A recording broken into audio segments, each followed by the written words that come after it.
Okay, so get ready because we are going deep today, diving into the world of hypnochanneling. Ooh, channeling. Yeah, and we always like to have a little bit of fun on these deep dives. Yeah, We found something pretty fascinating on the HypnoVibes YouTube channel. I've heard of this. Yeah, so they have a lot of stuff.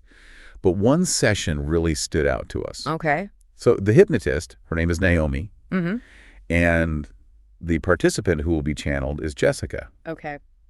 And through Jessica, we learn about a monk who struggled with this mysterious skin condition. Interesting. Yeah. So right off the bat, we're talking about hypnochanneling, which is kind of like this direct line to higher consciousness, right? Absolutely. I mean, that's the whole idea. You're tapping into this universal knowledge. Exactly. And we know some listeners might be thinking, wait, hold on, what is this? Right. But if you're really interested in this sort of thing, exploring your own consciousness, Mm-hmm. we highly recommend checking out Naomi's book, The Next Level. I've heard it's pretty amazing. Yeah, it's all about raising your consciousness and all that good stuff. Right. But let's get back to this monk and his skin. All right. So what's fascinating is that Jessica, under hypnosis, she's channeling the monk's higher self. Okay. And the story that unfolds is pretty wild. I bet. So this monk, he believed that his skin condition was like a direct result of bad karma. Karma. Okay. Leftover baggage from past lives. Interesting. And it really weighed on him. Yeah, I can imagine feeling like you're carrying around the weight of past mistakes. Exactly. And he felt like he needed to make things right. Mm-hmm. So he believed in this idea of like repaying karmic debts, Oh, wow. like actively seeking out individuals from his past lives to try and make amends. Like some kind of self-imposed penance. It really does sound like that, Oh, doesn't it? absolutely. And the thing is, as he started to, take these actions and feel better about himself, his skin actually started to improve. Oh, wow. So there was like a physical manifestation of his mental state? It seems that way, right? But here's what gets really interesting. Okay. So this monk, he appeared on like a TV show with a psychic. Oh, boy. And, the shows, they could be a bit out there. For sure. But this psychic, she declared that his suffering was actually due to him killing animals in a past life. Oh, wow. So completely different explanation. Totally threw him for a loop, Yeah, that would mess with anyone's head. especially when you're already struggling with these deep-seated beliefs about karma and past lives. Right. Suddenly you've got this external judgment adding to the guilt and shame. And that's exactly what happened. His skin condition got even worse. Oh, that's awful. It is. And it makes you think about the power of our thoughts and emotions, right? Absolutely. Like, how much influence do they really have over our physical health? It's a question a lot of people are exploring these days. Yeah, like, is this what people call a psychosomatic response? Could be right. Did this external validation set him back in a way? It's definitely possible. I mean, we see this sometimes even in therapy, where someone's beliefs about themselves can actually sabotage their progress. That's such an interesting parallel. Yeah, it's all connected. The mind and the body. So sadly, we learned that the monk passed away at a young age. Oh, that's heartbreaking. It is. But here's another twist. Okay. Through Jessica, the monk's higher self explains that this was all part of his soul's plan. Oh, wow. So his death wasn't a tragedy in the grand scheme of things. Exactly. It was meant to be.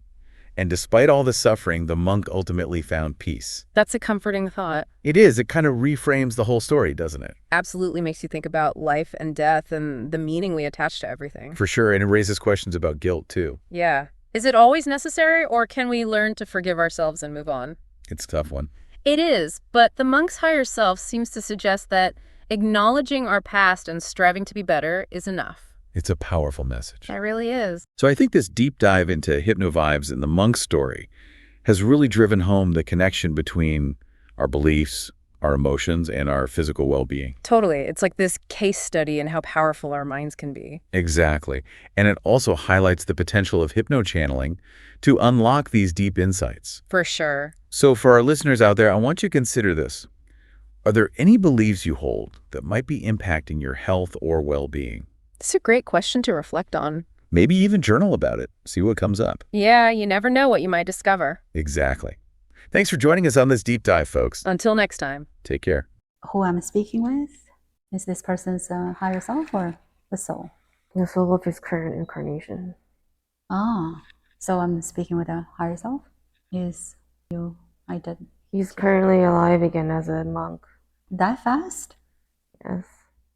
So I guess it's not using our time. No. So the skin issue, the skin disease, what was that about? He wasn't accepting of himself. He was not accepting. No. But then he went to someone, and this person told him that he has other lives with people with, how to say, unfinished karma, and he visited almost everyone except one person. He's in a different religion, and he was not ready to meet with him. So his disease became, the situation became much better, but then it got worse again. Because it really depended on how he felt about himself. I see. So it has nothing to do with visiting those people. No, it's how he felt about himself. But I think before he passed away, he spent a lot of years really trying to focus on how to pay back those karmic debt which he believed.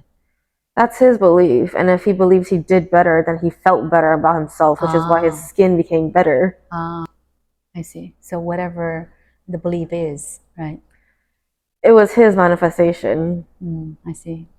So was it a kind of fascinating story? But at the end, that he still passed away at a young age is because that was a part of the plan? Because there's nothing else he could have done. At least he felt that way. I see. But he had that disease because he was not accepting himself. He didn't like himself. In what way? He was not proud of himself. Yes. I see. But just his case, it manifested in a very dramatic way. Yes, because that's how strong his feelings were. Oh, now I remember. He went to some TV show, and so there's someone, like psychic, told everyone that because he killed some animals and he's going to suffer. And after that, everything just became worse and worse. So this is because he believed. Because of his guilt. I see. But he could, let's say, have done differently. Yes. By learning that guilt is not exactly necessary. To carry. Because when you feel guilty, you already are a different person by noticing that that was already what you didn't want to do, what he didn't want to do. So the fact that he felt guilt made him a good person. I see. But if that's something happened years ago, he could carry that belief and that negative emotions. Yes. Very good. And that's all we need to know. And thank you again.